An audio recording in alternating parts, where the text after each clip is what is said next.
American GIs noticed something strange at sea. A ship was creeping closer but nothing showed up on the radar. Paul then used a speedboat to tow the freighter back. Bald Head, as the chief technician of the Sentry Tower, discovered that the ghost ship's engine had been dead for at least a few months. So where did he come from? There was plenty of food on board, but the crew had all vanished. To find out what happened, the captain downloaded the ship's log. Then he took out his charts and plotted the freighter's path, bit by bit, according to the coordinates. But the results surprised him. On the other hand, Baldhead was not idle. He went to the ship to check the damaged engine, but Paul caught him in the act. He had no choice but to reveal his discovery that the ship's engine was reparable. This means that they can finally leave this hellhole. Excited, Paul immediately told the sleeping lassie the good news. The two of them had fallen in love over the years, and Paul fantasized about a better life back on the mainland. But Lacey was not interested because she knew that the captain would not agree to leave. The next morning they could not wait to start working again. As expected, Baldhead's skills were exceptional, and he was able to repair the freighter's engine. But when the two of them came out excitedly, they were intercepted by the captain, who was already waiting on the deck. Instead of allowing them to leave,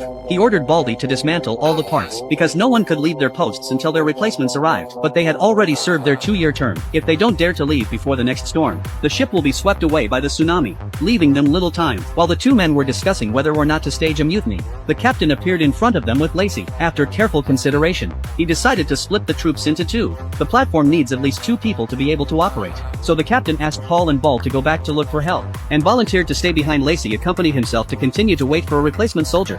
Paul was puzzled. He approached Lacey and asked her why she didn't want to go back with him, but Lacey said, "I don't love you, Sullivan.